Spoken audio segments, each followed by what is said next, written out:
louvar o Senhor pela vida do nosso pastor.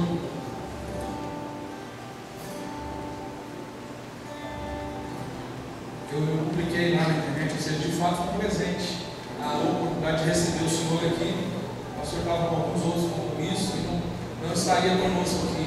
E Deus aprove, né, que as coisas se encaixassem para Ele estar com a gente aqui. E nós queremos de fato ser muito abençoados com aquilo que Deus colocou no coração do Senhor. Vamos orar agradecendo pela vida do nosso pastor e clamar ao Senhor que nós estejamos abertos para aquilo que Deus vai fazer através da vida dele. Junto com o pastor Paulo Edgar, também Edgar uma bênção, irmão querido lá da igreja, líder lá também, está acompanhando o pastor. Amém? Vamos orar então, Pai, muito obrigado pela vida do pastor Alvino, ó Deus, esse homem que o Senhor tem usado, Deus amado, em toda essa nação. E hoje Deus está aqui conosco. Obrigado, Senhor, porque nós podemos compartilhar essa comunhão, ó Deus, e sermos hoje aqui ministrados, Deus, pelo Senhor, através da instrumentalidade dele. Pai, em nome de Jesus, continua, Deus, abençoando a vida do nosso pastor, ó Deus, que o Senhor possa abençoar a nossa igreja em família, Deus, que hoje, ó Deus, ele não está presente lá, mas que o Senhor possa abençoá-los em dobro, Deus, que aquilo que recebemos aqui, Senhor, os nossos irmãos ali em família recebam em dobro, Pai, em nome de Jesus. Que nós sejamos, Deus amado, abertos a tudo que o Senhor ministrar. Nós abrimos os nossos ouvidos espirituais para que possamos compreender e termos revelação da Tua palavra. Em nome de Jesus. Graças e paz, irmãos. Amém? Amém. Glória a Deus. Bom poder estar aqui com vocês, participando dessa semana de avivamento, de unção. E eu acho que eu não vim trazer, né? Porque vocês estão a semana toda buscando, então eu acho que eu vim para levar. Amém? Estou precisando de bênção. Vocês estão com as mãos cheias. Então vamos distribuir. Aleluia. Quando nós fazemos esses projetos assim, de fato é uma grande bênção do Senhor, né? Hoje pela manhã nós tivemos uma reunião maravilhosa. Não sei quantas pessoas tinham, mas em torno aí de 1.500 pessoas no culto hoje de manhã. E foi um culto que a palavra marcou muito. Eu acho que marcou muito a nossa igreja. Eu penso que aquilo que o Senhor ministrou em nosso coração nessa manhã, eu acho que vai se tornar um marco para a nossa igreja lá. A cada pessoa que participou daquela reunião. E os pastores agora à noite estão ministrando a mesma palavra de manhã. E eu não posso me furtar do dever de ministrar aquilo que aconteceu lá hoje de manhã, porque eu acho que vai fechar essa semana. Eu acho que tudo aquilo que aconteceu aqui nesses dias fecha aqui nessa noite. Eu sei da minha responsabilidade aqui, mas eu sei também que o Espírito Santo está comigo. E eu sei que Ele há de nos abençoar aqui nessa noite. Eu creio que Ele há de fazer algo poderoso aqui. E com certeza, sabe, pega cada detalhe dessa palavra. Vai estar gravando essa mensagem? Olha, você precisa pegar essa mensagem, levar para casa, ouvir, parar, voltar, ouvir novamente, porque o que você vai ouvir aqui hoje, sabe, não é uma pregação, não, é uma revelação do céu. Abra sua Bíblia em Mateus, capítulo de número 6. Mateus, capítulo 6.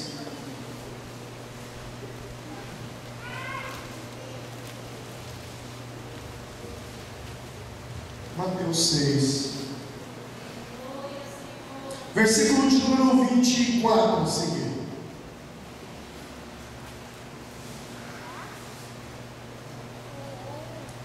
Eu não sei, eu estou sentindo um cheiro de pamonha assim no ar.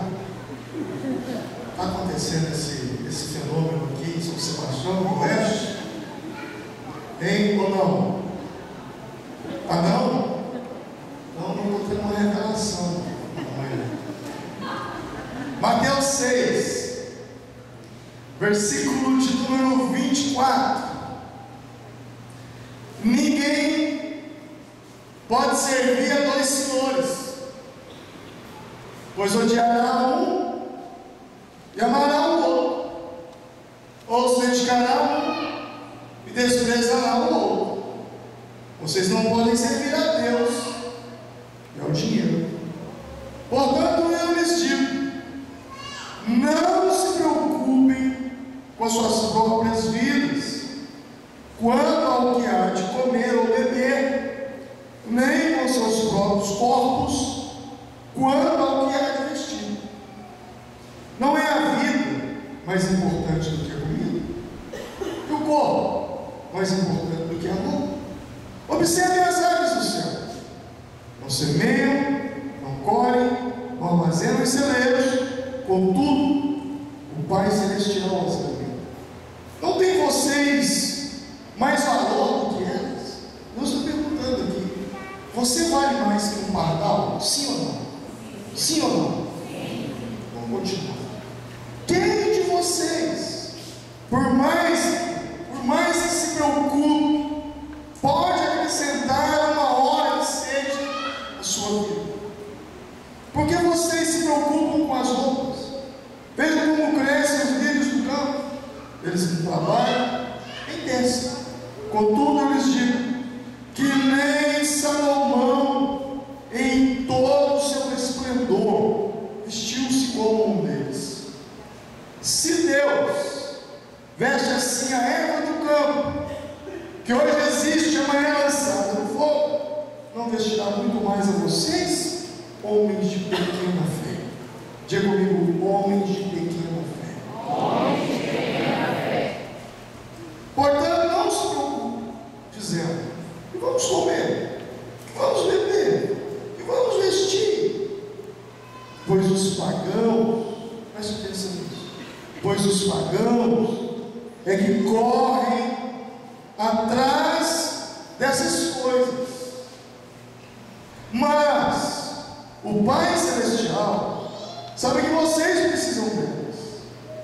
Busquem, pois, em primeiro lugar o reino de Deus e a sua justiça, e todas essas coisas vos serão acrescentadas. Leia comigo assim: pois os pagãos é que correm atrás dessas coisas, mas o Pai Celestial sabe que vocês precisam delas. Busquem, pois, em primeiro lugar o reino de Deus e a sua justiça, e todas essas coisas vos serão acrescentadas. Amém. Desde o início desse ano, eu venho trabalhando uma série de mensagens. Eu venho falando sobre aumentar o nível da presença de Deus. Todos os domingos eu tenho falado sobre isso. Todos os domingos. Esse texto, ele tem uma chave tremenda que abre inúmeras portas para a nossa vida. Jesus falava sobre a ansiedade, a preocupação das pessoas, com o que comer, com o que vestir, aonde trabalhar, o que ganhar, como se sustentar, como sobreviver. É a tônica desse capítulo. Jesus trabalha isso e de repente ele diz: olha, vocês não devem ficar ansiosos. Olhem os lírios, eles não tecem e se vestem de tal maneira que nem Salomão se vestiu como eles. Olha as aves dos céus, elas se alimentam. Vosso Pai Celestial dá alimento para elas. Não vos preocupeis com o que haveis de comer, o que haveis de beber, o que haveis de vestir. Não se preocupeis, não vos preocupeis com isso. Os pagãos, os gentios, gente que não tem fé, gente que não tem Deus, é que corre atrás dessas coisas. Mas vós buscais em primeiro lugar o reino de Deus, e as demais coisas serão acrescentadas. Que demais coisas? Que demais coisas? O que Jesus vez de comer, vestir, beber. Quando Jesus agora diz, e as demais coisas, ele está falando de quê? Comer, beber, vestir. Ou seja, o dia a dia da sua vida, o seu trabalho, o seu salário, aquilo que você precisa para se manter, para sobreviver, seus sonhos, seus planos aqui na terra. Ele fala essas coisas. Mas há uma coisa aqui que me chama muita atenção. Porque lá atrás, no verso 30, Jesus diz: homens de pequena fé. Vocês que ficam preocupados com essas coisas são pessoas de pequena fé. E aí então Jesus entrega uma chave. Porque quando nós olhamos esse texto, quando Jesus fala, olha, os pagãos é que correm atrás dessas coisas, parece que Jesus estava fazendo uma crítica a eles. Mas não era. Jesus estava entregando uma chave. Quando de repente ele vira e diz: mas buscar em primeiro lugar o reino de Deus. E essas coisas que os pagãos correm atrás vos serão acrescentadas. Jesus está dizendo que os pagãos, para alcançar essas coisas, eles precisam correr atrás. E nós, para alcançarmos essas coisas, o que nós precisamos fazer? Correr atrás também. Correr atrás também. Mas não como o pagão. Correr atrás de que forma? Buscando em primeiro lugar o reino de Deus. Quem está entendendo? Quando você busca o reino de Deus, as demais coisas não serão acrescentadas. Aquilo que você está correndo atrás e não consegue, quando você busca o reino de Deus, você consegue. Sem fazer muita força, sem fazer muito barulho, as coisas caminham para você. Elas não voltam e te encontram lá na frente. Deuteronômio 28, as bênçãos correrão atrás de você. Deuteronômio 28 é uma lista de coisas que, se você for obediente, vai acontecer com você. Jesus está ensinando um método mais prático do que o método do mundo. Jesus está nos ensinando que quando nós quisermos alcançar alguma coisa que está fora do nosso alcance, nós devemos buscar o reino de Deus. Mas por quê? Porque o reino de Deus não consiste em palavras. Coríntios 4:20. Mas em poder. Quando você busca, é liberado poder. Faz uma pequena experiência. O dia que você levanta bem de manhãzinha e vem orar, aquele dia é diferente. As coisas rompem de uma maneira mais prática da sua vida. Busque em primeiro lugar o reino de Deus. Por que o reino de Deus? Por que o reino? Porque o que Jesus veio fazer nessa terra foi trazer o reino dos céus. Veio trazer o reino de Deus. Não tenho tempo para entrar nessa questão, mas o reino que Deus entregou nas mãos do homem, o homem entregou nas mãos do diabo. Quando você abre sua primeira Lucas 4, a tentação que Jesus passou por ela, Satanás vira para Jesus e diz: leva Jesus a algum alto lugar e mostra os reinos da terra e diz: tudo isso te darei se prostrar me adorares, porque a mim foi entregue. Você presta atenção nessa fala. Porque a mim foi entregue. O diabo está falando, a mim foi entregue. Quer dizer, Adão entregou o domínio que Deus entregou para ele, mas não o diabo. Jesus agora vem à terra para quê? Jesus vem para estabelecer o reino de Deus. A primeira mensagem dele foi: arrependei-vos, porque é chegado a vós o reino dos céus, o reino de Deus. Reino. Nós fazemos parte do reino de Deus. Nós somos embaixadores do reino de Deus.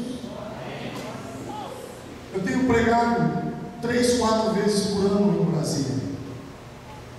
E sempre quando eu estou em Brasília, eu passo em frente às embaixadas. Não sei se alguém que já foi em Brasília e tem uma região das embaixadas, embaixada dos Estados Unidos, embaixada do Iraque, tem embaixada lá, embaixada dos países.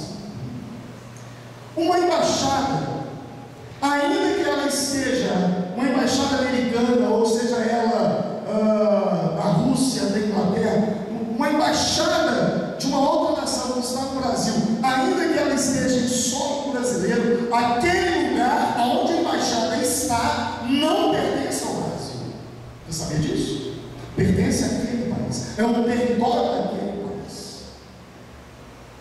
Um dos maiores crimes de diplomacia, de violação de diplomacia, é a invasão de uma embaixada.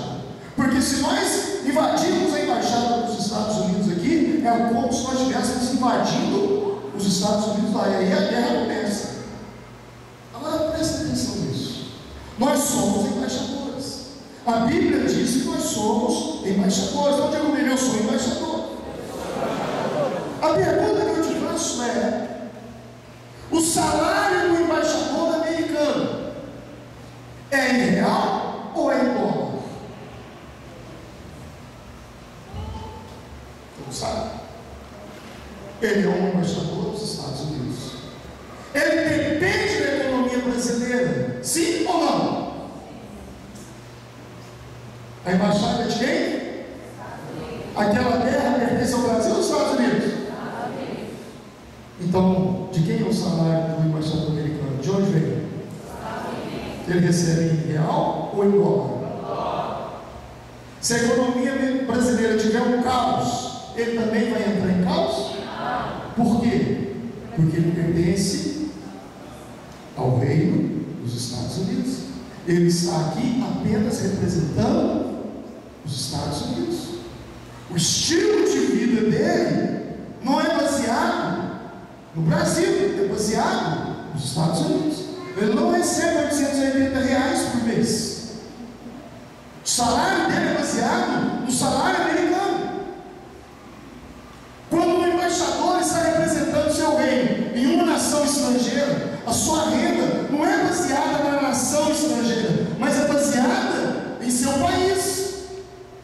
Se você de fato serve ao reino de Deus, e se você de fato é um embaixador do reino de Deus, os recursos do seu reino estão à sua disposição.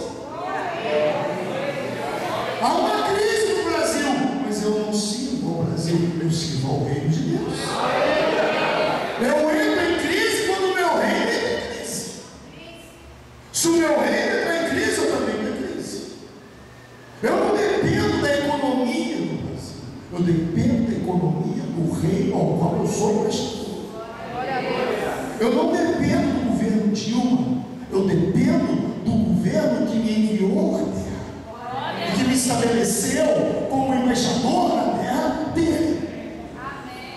Quando você de fato se comporta como embaixador, quando você de fato entende o significado de um embaixador, e aonde você está, seja no seu trabalho, seja na sua casa, seja na sua vizinhança, você se comporta como embaixador, então de fato Deus tem um compromisso com o seu embaixador. Eu vou várias vezes por ano e prego em muitos lugares no Brasil. E quando eu estou dentro de um avião, eu vejo muita gente importante no mundo dentro. Eu já vi representantes da FIFA, eu já viajei em voos com representantes da CBF, eu já viajei com representantes da Microsoft. Não que eles estivessem comigo, mas estavam no mesmo voo. Gente muito importante. Eu fico pensando, aquele representa a FIFA, aquele representa a CBF, aquele representa a Microsoft, e eu aqui dentro represento o reino de Deus. Eu sou embaixador. Quando um embaixador é atacado, o exército do reino se prontifica para defender. Você está entendendo? espelho, para te guardarem em todos os teus caminhos, para que não tropeces com o teu pé em pedra. Jesus condenado diz: se eu quisesse, rogaria ao meu Pai, ele enviaria 12 legiões de anjos. Por quê? Porque o meu reino não é deste mundo. Quem está entendendo? Quando você tem essa consciência, quando você tem esse entendimento, você não começa a se comportar não como brasileiro, mas como cidadão dos céus, como cidadão do reino, como embaixador do reino. E agora, como embaixador do reino, Jesus me diz: olha, busque em primeiro lugar o reino de Deus, porque você está aqui para isso, e essas demais coisas me serão acrescentadas. Mas por que é tão difícil buscar o reino de Deus? No versículo 30, na parte dele, ele responde: por causa da vossa pequena fé. Diga comigo: pequena fé. Presta atenção. No reino do homem, que é o reino do mundo, para você crescer, para você avançar, para você conquistar, você precisa de dinheiro. Você precisa de dinheiro. Você precisou de dinheiro para colocar combustível no seu carro para chegar até aqui. Não, pastor, eu vim a pé. Você precisou de dinheiro para comprar o sapato para o seu pé. Tudo tem um preço. Tudo que você vê aqui tem um preço.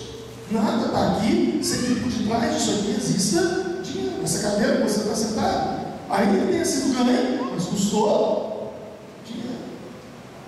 Então, no reino do homem, você conquista se você tem dinheiro. Você precisa de dinheiro para conquistar. Você precisa de dinheiro para avançar. Você precisa de dinheiro para crescer. Quantas coisas você gostaria de fazer, mas você não faz porque lhe falta o dinheiro necessário. Nosso dinheiro é feito de moedas. No Brasil é o real. Nos Estados Unidos é o dólar. Na Europa é o euro. Na Argentina é o peso. Estive pregando por ali. Eu não queria sair de lá não. Fui na nossa igreja lá. Gente, eu não me senti rico, porque eu estava com R$1.000 no bolso. E quando eu cheguei na fronteira, que eu troquei o meu dinheiro, meu R$1.000 virou 100 milhões de Guarani. Imagina você com 100 milhões, cada nota está muito desse aí, né, gente? Cada bitela de nota. Eu falei: meu Deus, 100 milhões, eu estou rico. Eu tenho 100 milhões. Só que quando eu fui tomar um café, o café custou 10 mil. Você vê que é inflação, né? Mas preste atenção nisso. A moeda dos Estados Unidos, dólar, a moeda da Europa, euro, a moeda do Brasil, real. Para eu crescer, para eu avançar, para eu conquistar, eu preciso de dinheiro. E no reino de Deus? E no reino de Deus? No reino de Deus também existe uma moeda. Só que a moeda do reino de Deus não é dólar.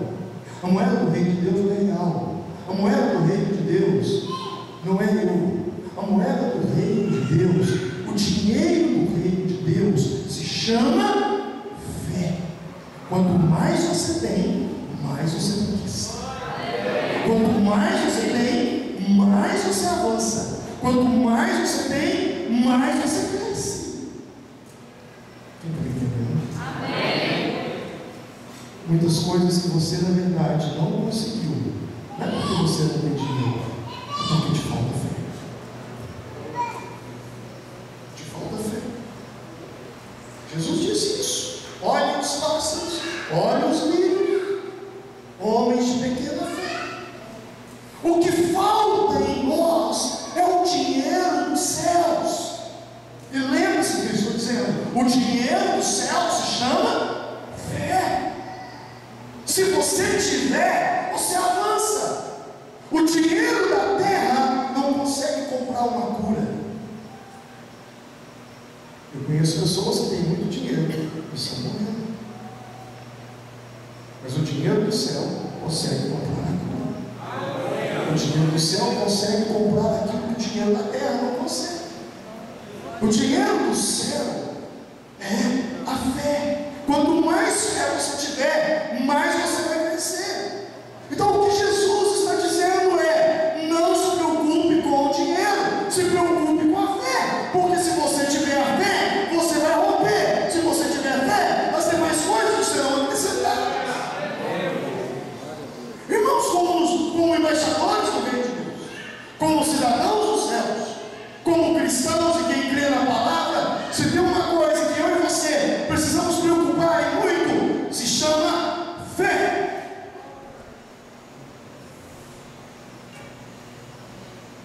Talvez você saiba muito bem quantos reais você tem no seu bolso aqui nessa noite. Talvez você saiba muito bem quantos reais você tem lá no banco na caderneta de poupança. Você sabe, você puxa o estrado e ele te fala. Mas a minha pergunta é: quanto de fé você tem no bolso? Quanto de fé você carrega com você para onde você vai? Quanto de fé você tem depositado? Quanto? Qual é o nível da tua fé? Que tamanho é a tua fé? Você se preocupa muito em abastecer a sua caderneta de poupança lá no banco. Você se preocupa muito em ter um dinheiro na sua carteira, no seu bolso. Mas a minha pergunta é: qual é a tua preocupação em fazer crescer a tua fé? Qual é a tua preocupação em aumentar a tua fé? Qual é o tamanho dela? Será que ela tem aumentado ou ela tem diminuído? Fé é uma das coisas mais importantes do reino de Deus. Fé é uma das coisas mais importantes na vida de um homem, de uma mulher que se diz crer em Deus. Pastor, mas o amor é o maior. Coríntios 13 diz que o amor é o maior. Sim, porém o amor sem fé não morre. Porque o amor age pela fé. O amor motiva, mas a fé ativa. Você tiver amor, mas se você não tiver fé, você vai ser um poço de amor, mas vai passar por um poço de amor. Você não vai fazer nada, porque não vai ser ativado. Gálatas capítulo 5, verso 6, Paulo diz: o amor que atua pela fé. Se eu pudesse ilustrar isso com as minhas mãos, eu diria: com a fé eu conquisto, e com o amor eu dou. Você está entendendo? Peguei fé, amor.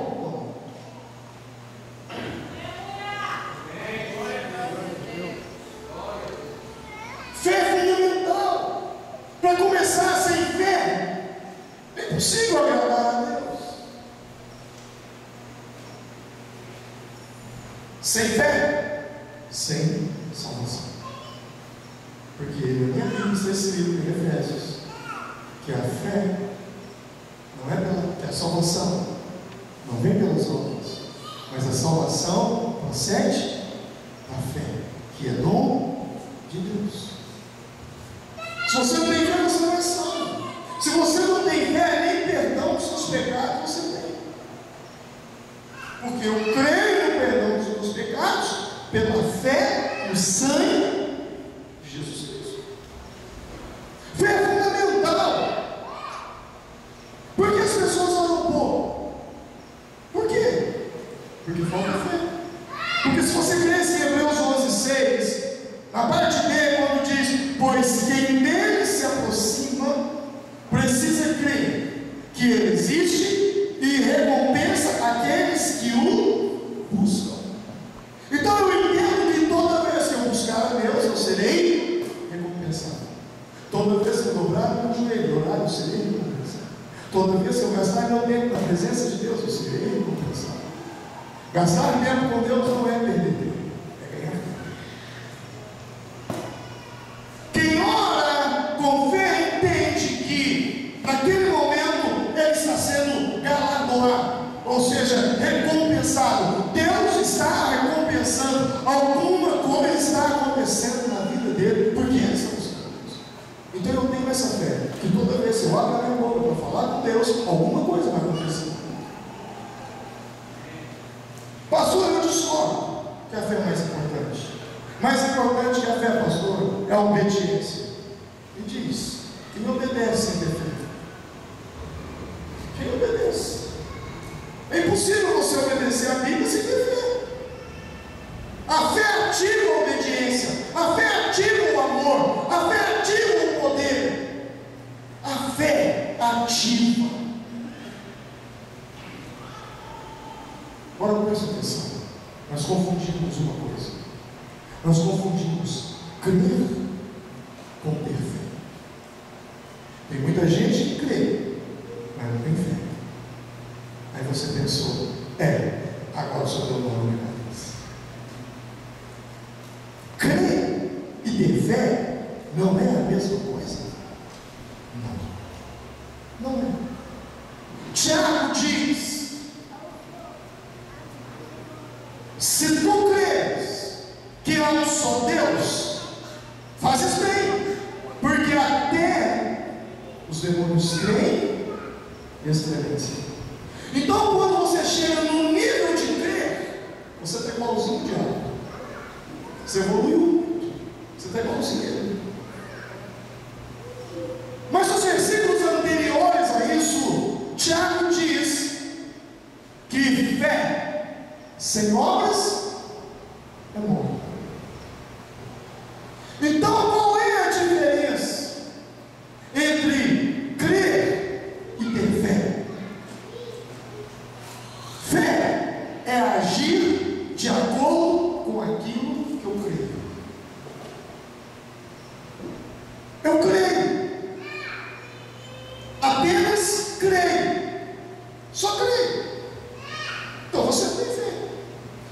Se você não age de acordo com aquilo que você crê, ainda que aquilo que você crê seja verdadeiro, aquilo que você crê não pode mudar a sua realidade.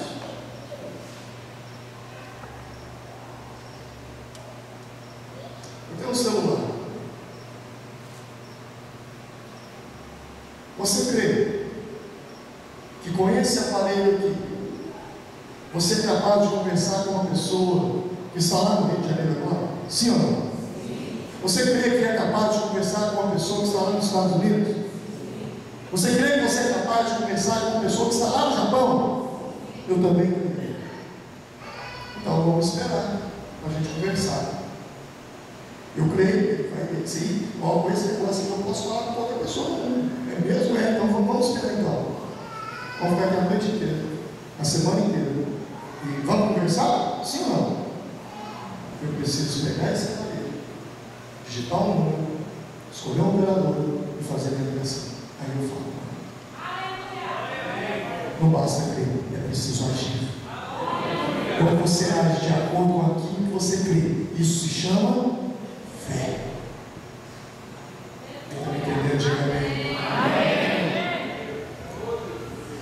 Você está enfraquecendo, seu corpo está enfraquecendo, você está com uma anemia profunda, seu corpo está debilitado. O médico diz: olha, você precisa se alimentar. E o médico então diz: se você comer, se você se alimentar, você vai restaurar a sua saúde, você vai ficar forte. E aí você diz: então doutor, eu creio. O médico então te mostra pessoas que estavam doentes, se alimentaram, e te mostra a fisionomia delas doentes, agora curadas, e diz para você: se você quiser igual a elas, você precisa transformar desse jeito. Você diz: eu creio. E aí você vai para casa: eu creio naquilo que o médico me disse, se eu me alimentar, eu vou ficar curado. Eu creio. Eu creio. Fulano, não, obrigado, agora não, mas eu creio. Passa um dia, você não come. Passa 2 dias, você não come. Passa uma semana, você não come. Mas você crê. Mas você não come, mas você crê. Você morre. E aí alguém chega e diz: pastor, mas eu não entendo. Ele cria tanto. Sim, ele cria. Ele cria tanto no médico. Ele criou tanto naquilo que o médico falou. Sim, ele creu. Mas ele não teve fé. Ele não comeu. Você crê na palavra? Eu também creio. Mas você tem fé?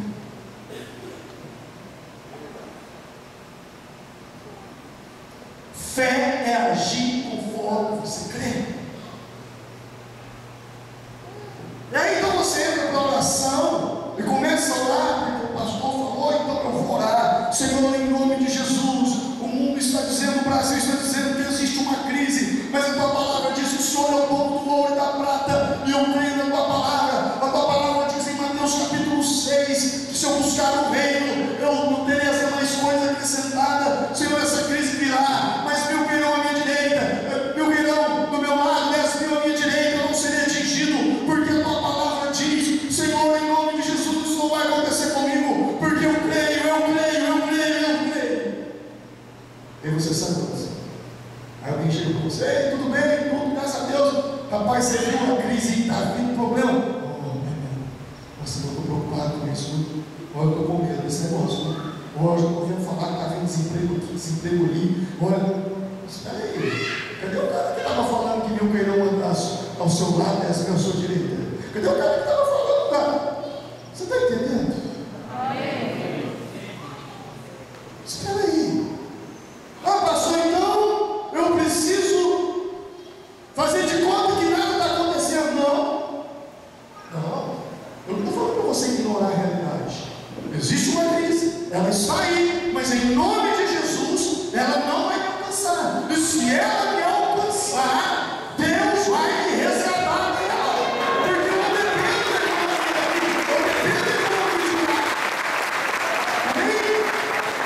há uma doença. Os exames dizem que há uma doença, mas eu creio que o Senhor levou sobre si as minhas enfermidades, tomou sobre si as minhas dores, o castigo que me traz a paz estava sobre ele, e pelas suas pisaduras eu fui sarado. Você está entendendo? Eu não estou falando para você negar a realidade. Eu não estou falando para você que está sentindo dor e falar: não estou não. Mas lá no fundo você está aí. Não é isso. Não é negar a realidade. É aplicar a palavra. É aplicar aquilo que você crê. Crer é o ponto de partida, mas não pode ser o ponto de parada. Porque se crer for o ponto de partida e também for o ponto de parada, você não vai chegar no lugar. De nada vale vir aqui, frequentar as reuniões. De nada vale dizer que ler uma Bíblia ou andar com ela. Você precisa praticar aquilo que você crê. Jesus então nos ensina: corre atrás, corre atrás. Os gentios correm atrás, mas vocês vão buscar o reino. Vocês vão correr atrás buscando o reino. Agora, não busca o reino sentado no sofá assistindo televisão. Eu não busco o reino sentado numa cadeira, entrando em Facebook, Instagram, Twitter e tem outras redes sociais e WhatsApp, sei lá o quê. Eu busco o reino quando eu entro no meu quarto, fecho a porta e oro ao meu Pai que está em oculto, e o meu Pai que me vê me recompensa. Mateus 6 diz isso. Entra no teu quarto, mas fecha a porta. Você sabe o que significa fechar a porta? Não adianta você fechar a porta e deixar o celular ligado. É melhor você deixar o celular desligado e a porta aberta, no sentido de hoje. Existem muitas definições de fé. Muitas definições de fé.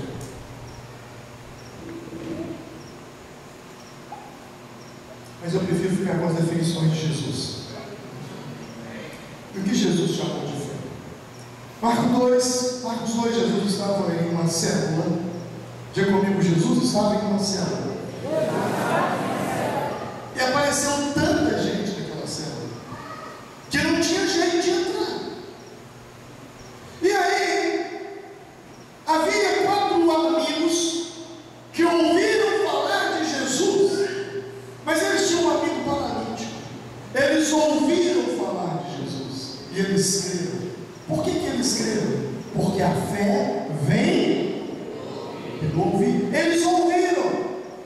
Isso também é outra coisa que eu tenho que voltar para falar. Tremendo. Uma palavra de Deus assim. Isso que eu preguei semana passada. Mas preste atenção, eles foram, pegaram o seu amigo paralítico, colocaram ele numa maca, 2 à frente, 2 atrás, e foram para a célula. E quando chegaram na célula de Jesus, tinha muita gente. Eles não conseguiam entrar. Então o que eles fizeram?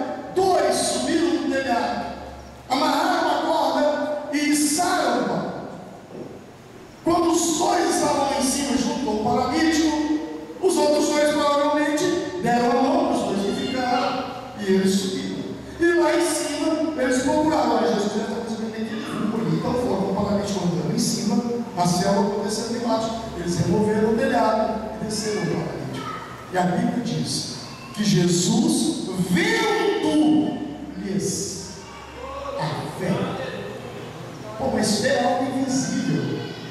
Quando é que a fé se torna visível? Quando existe ação. Vendo-lhes a fé. Em Marcos capítulo 5, Jesus estava no meio de uma multidão. Uma mulher que sofria de um fluxo de sangue com hemorragia há 12 anos ouviu falar de Jesus. E quando ela ouviu falar de Jesus, ela teve fé. Porque a fé vem pelo ouvir. Ela creu. Ao crer, ela saiu de onde estava, foi ao encontro de Jesus, mas se deparou com uma enorme multidão. Deixa eu dizer uma coisa. Para toda fé existe um obstáculo. E é aí que de fato a fé se transforma em fé. Porque eu acredito que a fé, o processo de crer se transforma em fé é quando ele vence o obstáculo. Não tem como entrar com esse paralítico aqui. Ele sobe com ele no telhado e desce. Olha, não tem como eu ter uma reunião, uma conversa com Jesus, mas eu vou entrar no meio daquele povo e vou passar por um, por outro, por um, por outro. E ela dizia para si mesmo: se eu tão somente tocar na sua veste, eu serei curado. Sabe, Deus me deu uma revelação tão profunda nisso, e eu não preguei isso aqui para hoje. Vou falar para você. Ela dizia para si mesma: o que você tem dito para você mesmo? Porque muitas vezes a gente fala uma coisa com a boca para os outros, mas para nós mesmos, eu estou falando aqui para ele, o negócio está bom, é para demais. Já aconteceu isso com você? Você fala uma coisa para os outros, mas para você mesmo, você fala outra. Para ela mesma, sabe o que ela dizia? Se eu tão somente tocar, eu serei curado. É o que você fala para você. E ela então saiu e foi, encostou, recebeu um toque, foi colhendo, tocou, foi curada. E Jesus disse: alguém me tocou? Eu disse para o Senhor: mas é claro, tem tanta gente aqui. Não, mas alguém me tocou de uma forma diferente, porque eu senti que tinha uma virtude. E aí a mulher: foi você? Foi? E ela então conta tudo para Jesus. Eu estava doente há 12 anos, gastei tudo com os médicos, não consegui curar. Então eu disse para mim mesmo: quando eu ouvi falar, eu criei. E porque criei, vim, mas encontrei essa multidão, então eu passei no meio deles, toquei no Senhor. E o que Jesus disse? Mulher, vai, a tua fé salvou.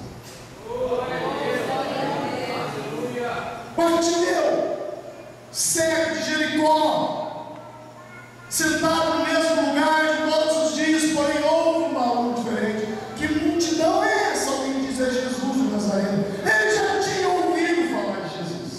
Porque ele tinha ouvido falar de Jesus, ele creu.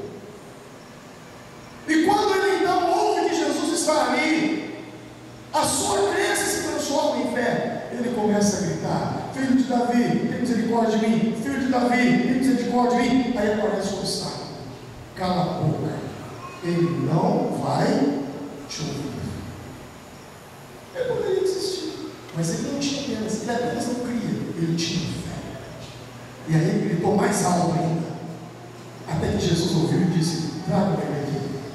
E aí a Bíblia diz que ele lançou a capa, se levantou e foi. 3 ações: lançou, levantou e foi. Jesus faz aquela típica pergunta: o que queres que eu te faça?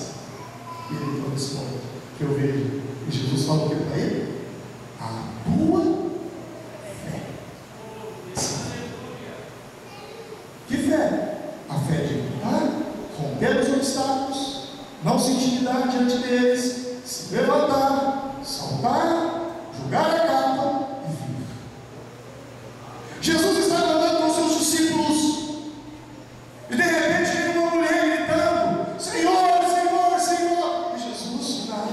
E a mulher gritava mais ainda e Jesus nada. De repente os discípulos dizem: Senhor, a mulher está fazendo mal barraco. Dá um jeito, está ficando estranho. Jesus vira para eles e diz: olha, eu fui chamado para os filhos de Israel. Não é lícito tirar o pão da mesa dos filhos e lançava os cães. O próprio Jesus criou o obstáculo. Imagina eu, pastor, falando isso com você, porque Jesus, em outras palavras, estava chamando aquela mulher de cadela. Você já foi chamado de cadela aqui na igreja? Aquela mulher foi. E quando Jesus disse, não, eles tiraram o pão da mesa e lançaram os cães, ela disse, Senhor, eu sei, mas também os cães se alimentam da migalha que cai da mesa. E Jesus disse, mulher, grande a tua fé, vai, por essa porta, o demônio vai sair da tua filha. Ela ouviu de Jesus, saiu da sua região e foi até o encontro de Jesus. Jesus estava em um determinado lugar e de repente veio um centurião de Cafarnaum e disse, Senhor, eu tenho um amigo, um servo, ele está horrivelmente doente, ele está numa situação, ele está quase morrendo. Jesus disse, eu irei curá-lo. Ele disse, Senhor, eu sou um comandante, eu sou um oficial, eu tenho homens que estão acima de mim, eles dizem para mim, para eu ir, eu vou, para eu voltar, eu volto. E eu tenho homens que estão debaixo do meu comando, eu digo a este vai, ele vai, a outro vem, ele vem. Então o Senhor não precisa ir, diga uma só palavra, eu céu está aberto. Jesus disse, nunca vi uma fé tão grande, nem em Israel. Você está entendendo? Quem está entendendo? Está entendendo? Diga amém. Fé não é apenas crer, mas agir de acordo com aquilo que você crê. Eu louvo a Deus porque você crê, eu louvo a Deus porque você tem fé, mas nós precisamos ativar essa fé. Nós precisamos ativar essa fé. E como que eu ativo a minha fé? Você tem a fé dos milagres que eu falei agora. Jesus nem tocou naquelas pessoas, ele disse, a tua fé te salvou. Em Lucas 17, os discípulos chegam para Jesus e dizem, Senhor, acrescenta-nos a fé. Versículo 5, Senhor, acrescenta-nos a fé.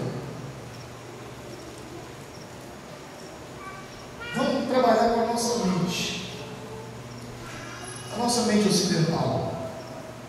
Pastor, ajuda-me a aumentar a minha fé. A nossa mente, então, ela é programada para 2 mais 2, 4, 4 mais 4, 8, 8 e 8, 16, 16 e 16, 32. Ou seja, passo 1, passo 2, passo 3. Na vida é tudo assim. Mas quando eles dizem, Senhor, acrescenta-nos a fé, o que Jesus respondeu para eles?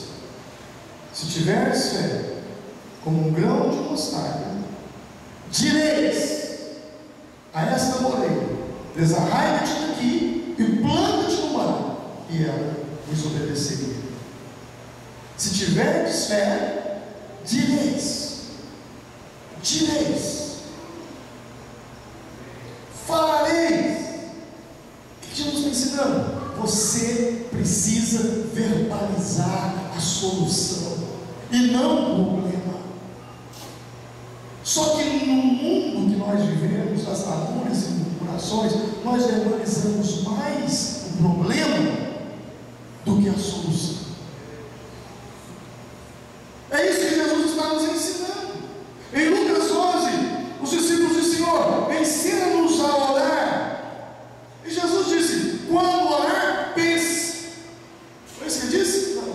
Mas quando orar, falem assim, Pai nosso, que estás no céu. O que você faz quando você ora? Você fala. Você não ora se não fala. Se você não fala, você não ora.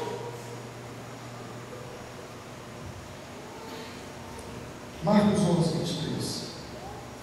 Porque em verdade eu vos digo, que qualquer que disser, diga comigo, disser a este monte,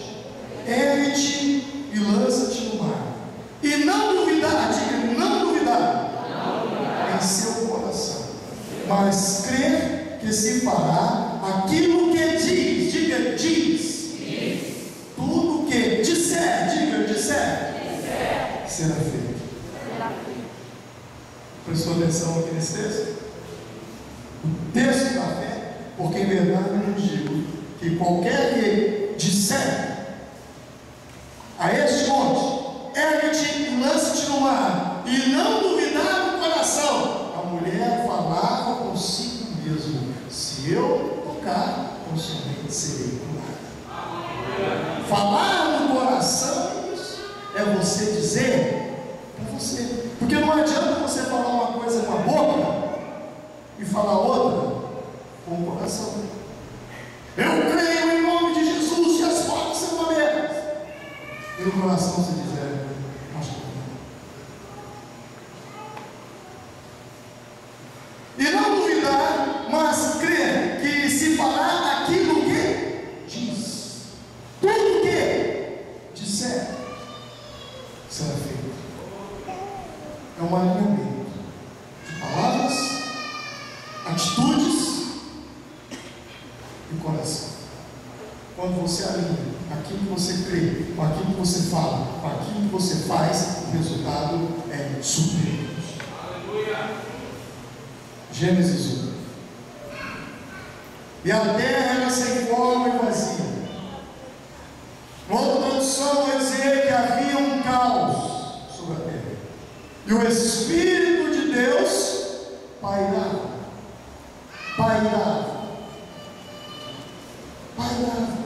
O Espírito de Deus estava parado.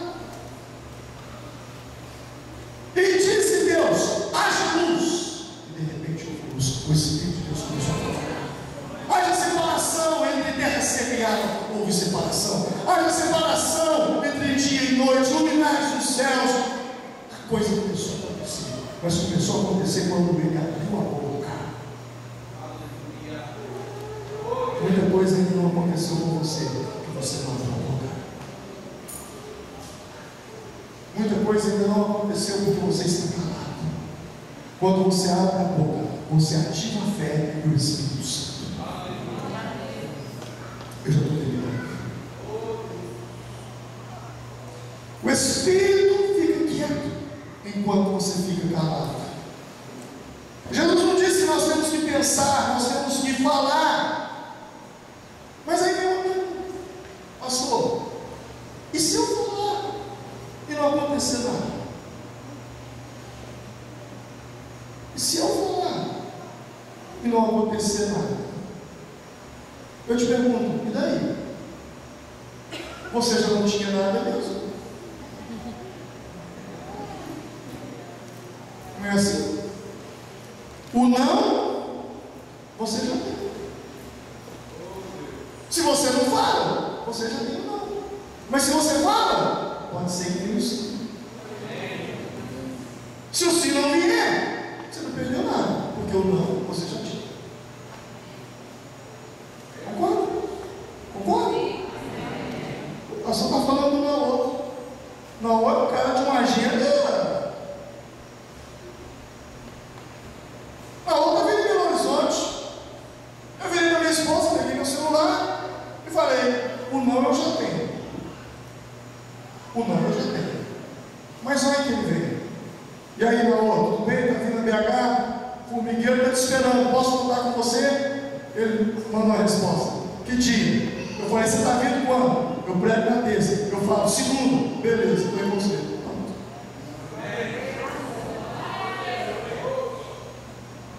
Você está entendendo o que eu estou dizendo?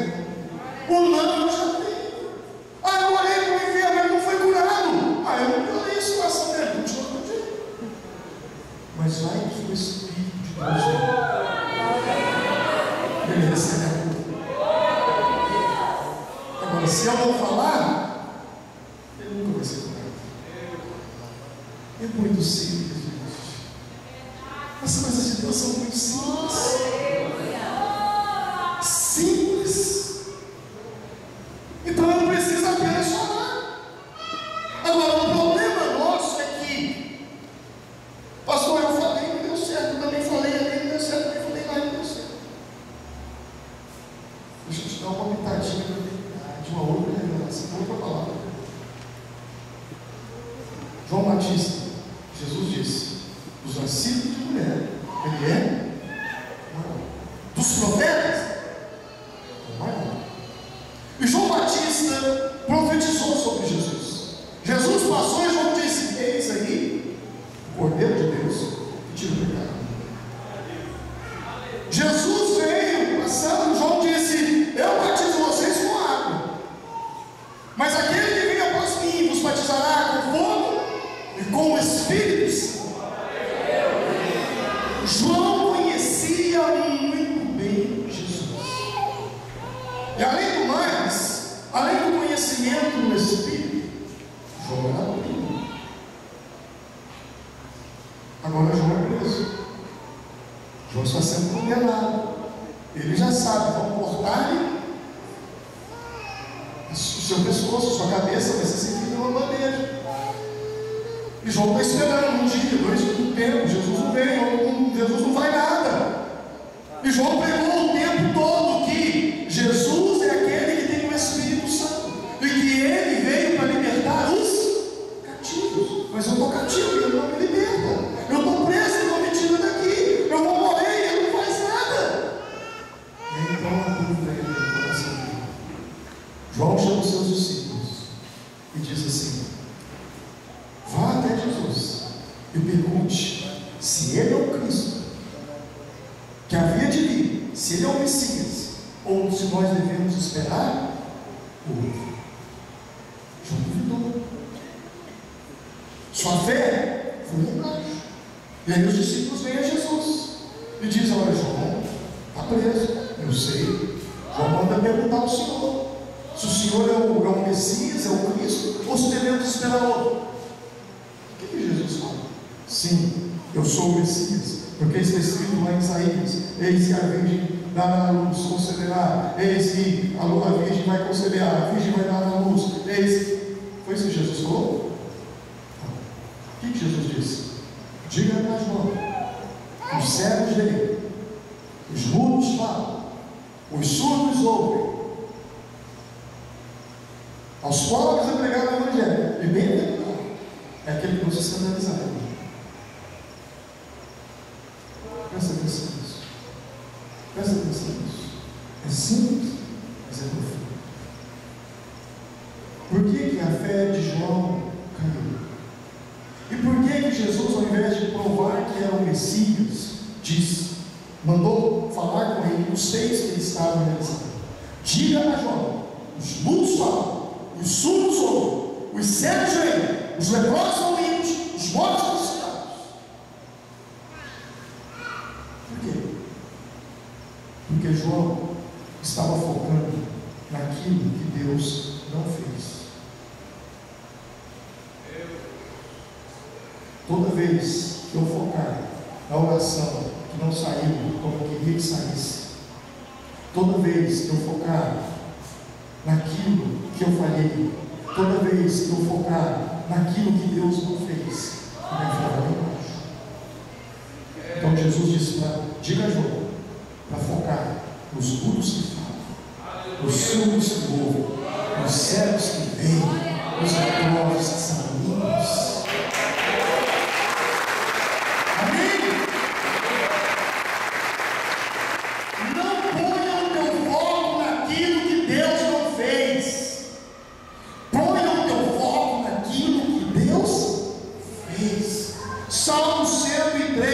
Bendiga ao Senhor com a minha alma, e bendiga tudo quanto há em mim, e não te esqueças, ó Senhor, de nenhum dos teus benefícios.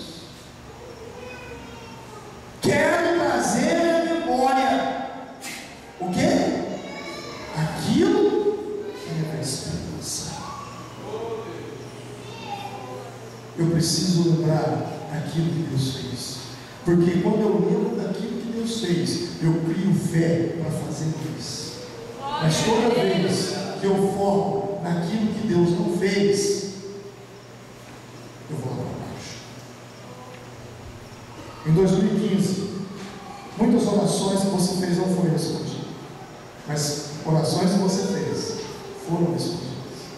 Então põe o teu foco naquilo que Deus escolheu, não naquilo que Deus não escolheu. Porque se você colocar o teu foco naquilo que não foi feito, você já vai entrar no desafio dizendo: ixi, vai ser igual o outro. Quem vai entender? Amém. E agora de fato eu termino.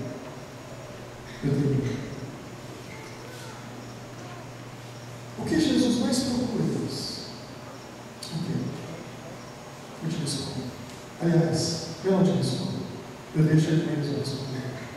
Lucas 18, verso 8. Quando, porém, o Filho do Homem vier, achará o quê? Fé. Quando, porém, o Filho do Homem vier, achará fé. Essa é a pergunta de Jesus. O que ele está procurando em mim? Fé. Quando ele voltar ao vida, ele quer? Fé. Agora para e pensa um pouco. Quando, porém, vier o Filho do Homem, achará fé na terra. Bom, quando, porém, vier o Filho do Homem, nos dá a ideia de quê? Arrebatamento. Jesus falou sobre o fim dos tempos. Mas o que me chama a atenção é que, antes de Jesus falar, quando porém vier o Filho do Homem, achará fé na terra, ele não estava falando de haverá sinais dos céus, haverá rumores de guerra, haverá maremotos, assim como o relâmpago sai no Ocidente, se mostra no Oriente, no Ocidente, assim de ser a vida do Filho. Não, Jesus não estava falando disso. Jesus não estava falando de grande tribulação. Jesus não estava falando de arrebatamento. Quando Jesus falou, quando vier, porém, o Filho do Homem achará fé na terra, sabe de que Jesus estava falando? De uma parábola, de uma viúva que tinha uma causa a ser julgada e havia um juiz iníquo que não julgava a causa dela. E a introdução é Jesus falando do dever de orar sempre sem esmorecer, sem desanimar. E aí aquela palavra que a mulher dizia: julga minha causa, o juiz não julgava. Ela falava que a mulher de tarde, de noite, madrugada, o homem disse: olha, eu vou julgar a causa dessa mulher, eu já não suporto mais. E aí Jesus diz: olha, se o juiz iníquo ouviu, quanto mais o Pai Celestial ouvirá o Senhor. Aí de repente ele diz: quando porém o Filho do Homem vier, achará fé na terra. Então Jesus está dizendo: eu estou dando para vocês um aparelho de medir fé. Ah é? E como é que chama esse aparelho? Vida de oração. Quando é que eu sei se o Senhor achará fé na terra? Se houver, segundo o contexto, oração. Então isso que vocês fizeram durante essa semana: orar, isso gera fé. Não para de orar, não cesse de orar, porque quanto mais você ora, mais a sua fé vai crescer, mais a sua fé vai se agigantar, mais você vai ter força para vencer os problemas da vida. Vamos colocar a cabeça.